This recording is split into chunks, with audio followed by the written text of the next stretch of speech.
இன்றைக்கான மினி ப்ளாகில் நம்ம என்ன பார்க்க போகிறோம்னு பார்த்தீங்கன்னா, சூப்பராக இட்லி, தோசை, சப்பாத்தி, பூரிக்கெல்லாம் சரியான ஆப்டான காம்பினேஷன் என்னன்னு கேட்டிங்கன்னா, முட்டை மசாலா தான். செம்மையாக இருக்கும். கண்டிப்பாக மிஸ் பண்ணாமல் ட்ரை பண்ணி பாருங்கள்.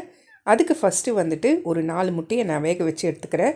அதுக்கப்புறம் நம்ம ஒரு கடாய் வச்சு அதில் 1 டீஸ்பூனுக்கு எண்ணெய் ஊற்றிக்கோங்க.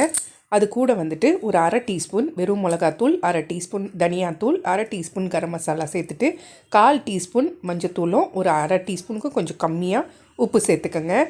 இப்போ இதை கொஞ்சமாக தண்ணி ஊற்றிட்டு நல்லா கலந்து விட்டுருங்க. கலந்து விட்டுட்ட பிறகு நம்ம முட்டையை வேக வச்சு அதை தோலை உரித்து கட் பண்ணி வச்சுருந்தோம், அதை சேர்த்துக்கலாம். சேர்த்துட்டு கொஞ்சம் நல்லா வெந்து வந்த உடனே 2 பக்கம் திருப்பி போட்டு அதை தனியாக எடுத்து வச்சுக்கோங்க.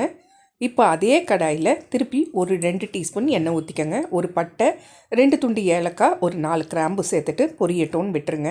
அதுக்கப்புறம் ஒரு 2 வெங்காயம், மீடியம் சைஸ் வெங்காயத்தை பொடியாக கட் பண்ணி அதையும் சேர்த்துக்கோங்க. இப்போ அதை நல்லா கோல்டன் ஃப்ரை ஆகிற வரைக்கும் வதக்கி எடுத்துகிட்டு ஒரு 3 பச்சை மிளகா கட் பண்ணி சேர்த்துக்கோங்க. இப்போ அதையும் வந்துட்டு நல்லா வதக்கிட்ட பிறகு ஒரு 2 தக்காளி, குட்டி தக்காளி எடுத்து கட் பண்ணிவிட்டு தக்காளி நல்லா ஸ்மாஷ் ஆகிற வரைக்கும் வதக்கி எடுத்துக்கோங்க. வெங்காயம் தக்காளி எவ்வளோக்கு எவ்வளோ வதங்குதோ அவ்வளோக்கு எவ்வளோ வந்துட்டு டேஸ்ட்டு சூப்பராக இருக்கும். ஸோ வெங்காயம், தக்காளி, பச்சை மிளகா இதெல்லாம் வதங்கிட்ட பிறகு மசாலாஸ் ஆட் பண்ணிக்கலாம். 1 டீஸ்பூன் வெறும் மிளகாத்தூள், 1 டீஸ்பூன் தனியாத்தூள், 1 டீஸ்பூன் கரம் மசாலா, கூட உப்பு வந்துட்டு ஒரு 1/4 டீஸ்பூன்லேருந்து அரை டீஸ்பூன் சேர்த்துக்கோங்க. ஏன்னா நம்ம முட்டைக்கும் உப்பு சேர்த்துருக்கோம்.